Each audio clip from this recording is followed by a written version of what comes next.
Ate, pwede ba kita makausap? Ano ba kailangan mo at nandito ka? Ate, kahit saglit lang, pakinggan mo man lang ako. Pag-usapan natin to. Alam mo, Pao, wala akong oras para dyan. Mabilis lang naman ate. Sandali lang. Bigyan mo naman ako ng oras. Alam mo, sinasayang mo yung oras ko eh. May tinatapos ako dito at saka sinisira mo yung araw ko, Pao. Huwag gayon. Ate, pag-usapan lang naman natin yung nangyari oh. Please lang. Alam mo, wala nang dapat pag-usapan eh. Ate, kapatid mo pa rin ako. Kapatid? Oo. Kapatid ba yung tingin mo sa'yo? Naging kapatid ka ba? Nagsisisi naman ako eh. Alam mo, hindi mo na kailangan mag-explain eh. Tsaka hindi ko kailangan ng paliwanag mo. Ha? Gusto ko lang namang ayusin to eh. Kaya ako pumunta dito para ayusin yung sa... Wala nang maaayos dito. Alam mo po, naiinis ako sa'yo eh. Ate, pakinggan mo lang ako. Umalis ka na lang. Ate, Ano ba? hindi na Eh, ate. ano ba, Pao? Ano ba? Lumabas ka na! Bigla-bigla ka pumupunta dito? Nakakasira ka ng araw eh. Alis! Ano? Umalis ka! Ano? Tutunganga ka pa? Umalis ka na, bilis!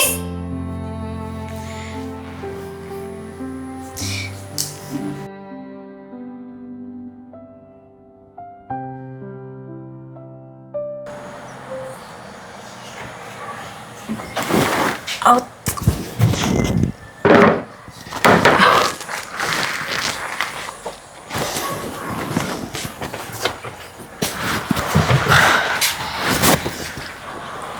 Oh, anak, ano Ay. nangyari sa'yo? Ba't ganyan ang mukha mo? Pinuntahan ko ulit si ate. Ngayon, galit sa akin lalo. Bakit mo pinuntahan? Di ba sabi ko wag na?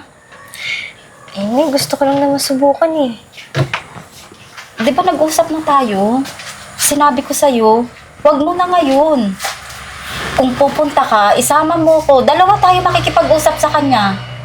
Total naman, ako yung may kasalanan. Pero na hindi ko kasi kayang tiisin eh. Anak, ako ang dahilan kung bakit siya nagagalit ng ganun sa'yo. Kasi, mas pinili kita. Anong pinili, Nay? Ayun na yung ayaw niya eh. Gusto ko siyang damayan. Gusto ko ng kapatid. Ayoko na isipin niya na parang pinamigay na lang natin siya. Anak, pagdating ng araw, maiintindihan niya rin yon. Kung bakit ko siya ipinamigay, kung bakit ko siya pinaampon. Di ba naikwento ko naman na sa'yo kung bakit ko siya ipinaampon noon? Dahil may sakit siya, anak. Malubha ang sakit niya dati. Nung ipinanganak ko siya, meron siyang congenital disease. Napakalala nun. Anak, di ba sinabi ko na sa'yo? Huwag na huwag kang pupunta doon. Na hindi kasi kaya ng konsensya ko eh. Namimiss ko na yung kapatid ko. Namimiss ko na si ate. Namimiss mo nga siya, pero ikaw, hindi ka naman niya namimiss. Dahil ang buong akala niya, ipinamigay natin siya. Anak, hindi niya pa naiintindihan sa ngayon. Kaya nga sa susunod na pupunta ka doon, isama mo ko. Dalawa tayo magpapaliwanag sa kanya. Gusto ko lang naman maayos to kagad mo eh. Matapos na to. Hindi ko kayang makita na habang buhay na lang kami magkagalit ng kapatid ko. Iniisip niya pa na parang sama-sama natin. Anak, hindi mo to matatapos mag-isa. Dalawa tayo dito. Haharapin natin siya. Sa ngayon, hindi niya naiintindihan kung bakit ko siya pinamigay noon. Pero pagkasama ako, ipapaliwanag ko sa kanya ang lahat. Huh? Opo, Nay. Tapos na po ba kayo maglaba? Tulungan ko na kayo. Ano na lang yan, anak? Banlawin na lang, tas isasampay. Sige, ako na po gagawa. Magpahinga muna kayo sa loob. Ang sige, anak, ha? Huwag mo masyadong isipin yan, ha?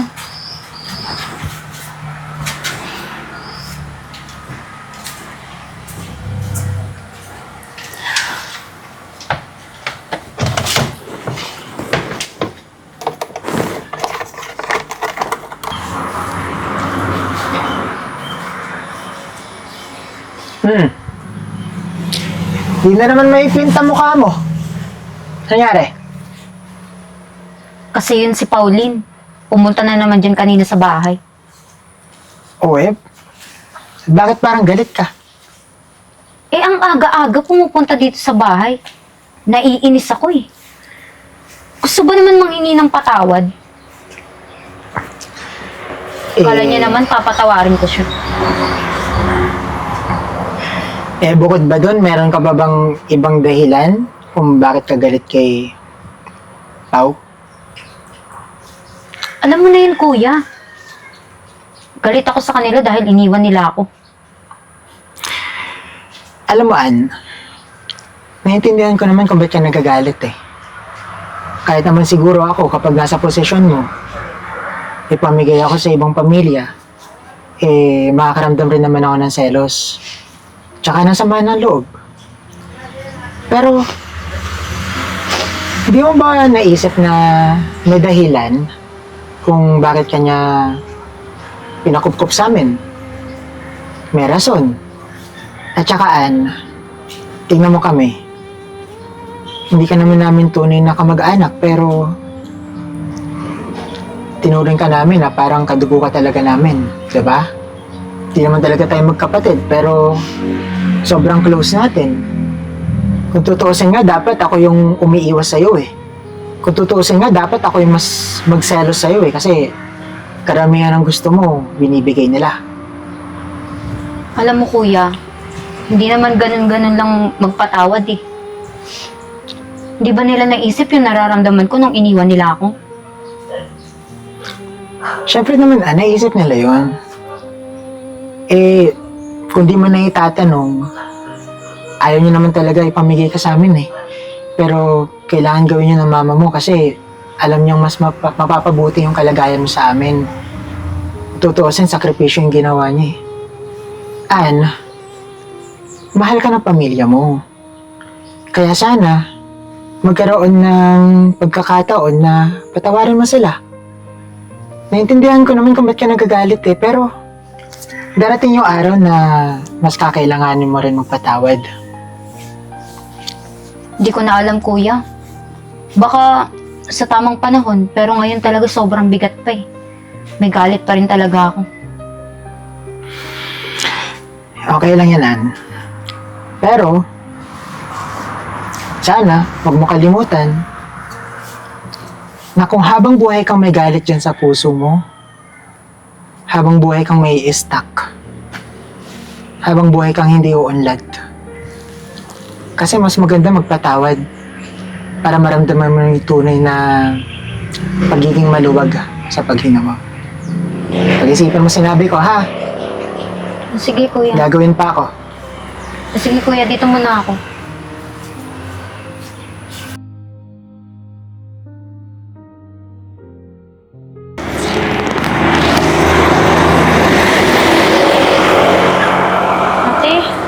Ate.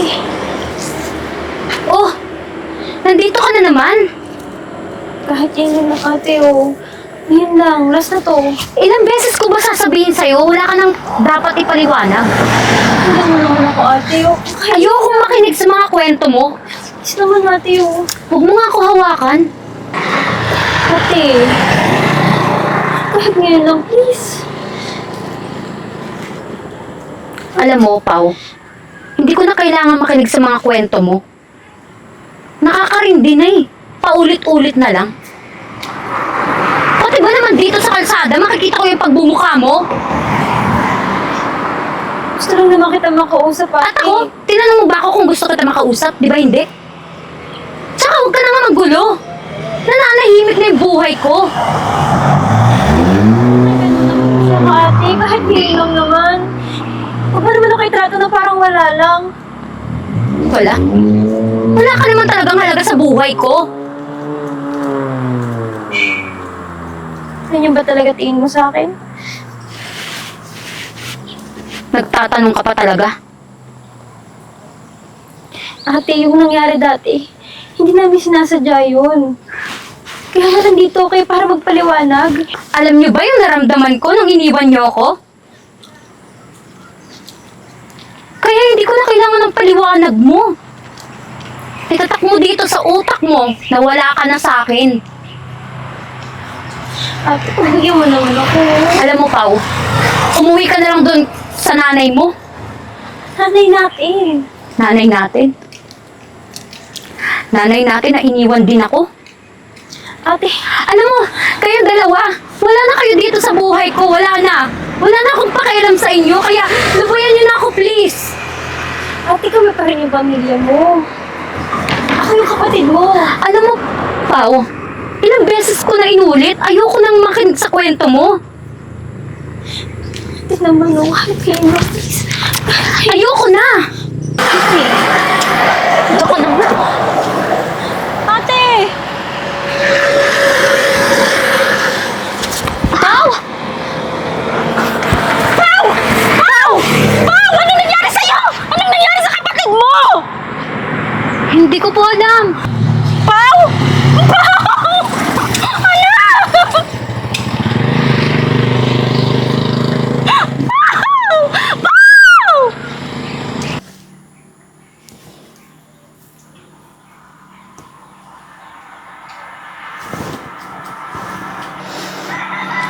An, mabuti nandito ka. Mabuti nandito ka para sa kapatid mo. Mabuti. Nakita ko lang naman yun sa daan eh. Hindi ko na nga alam gagawin. Anak, pinuntahan ka ng kapatid mo para mag-usap kayo. Para magkalinawan. Dahil ang tagal na niyang miss na miss ka niya. Alam mo, naiinis na ako dyan sa anak mo. Paulit-ulit na lang pumupunta sa bahay. Tapos ngayon, inaabangan ako sa labas. Hindi mo pa rin ba naiintindihan? Yung ginawa ko sa'yo noon, Oo, yung ginawa mo noon, na Anak- iniwan mo ako. hindi totoo yan. Hindi kita iniwan. May sakit ka noon. Ginawa ko lang kung ano yung tama. Ginawa mo yung tama.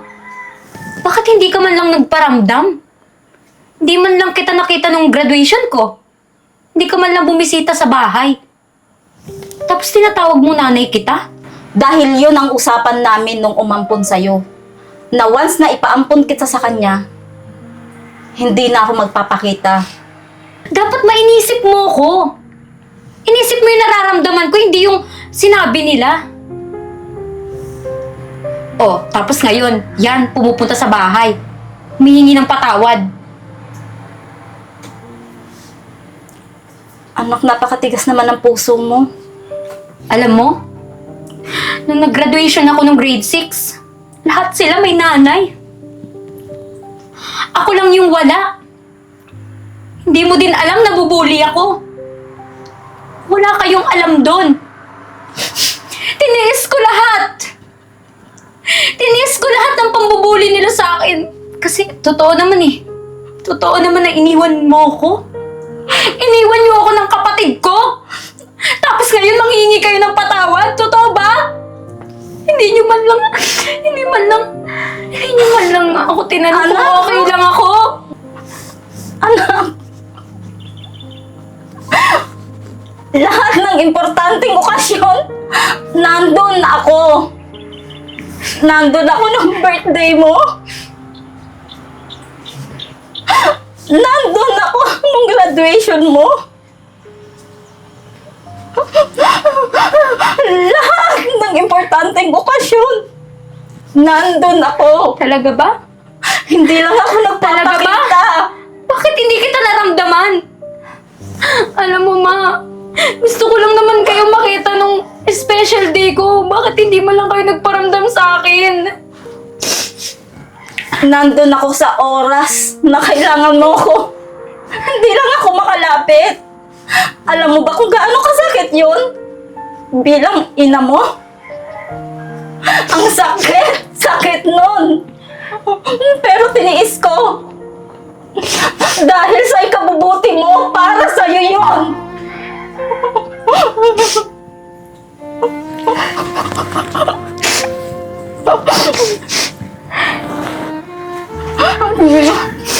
Ngayon si Pao.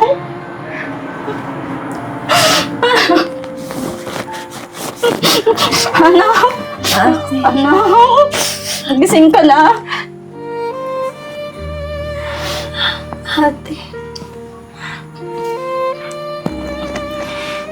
Patawarin mo na kami, ate. Patawad. Gusto ko lang mabuo tayo, ate. Sorry.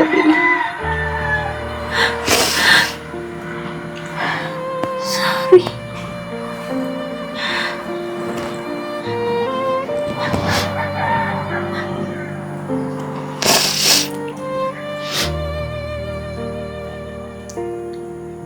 Pinapatawad mo lang kami, ate.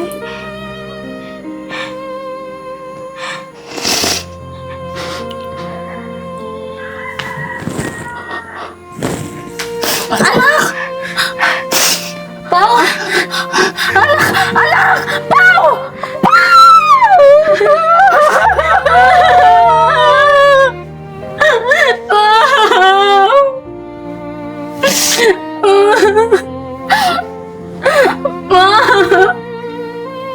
Pinapatawad ka na ni ate, ma!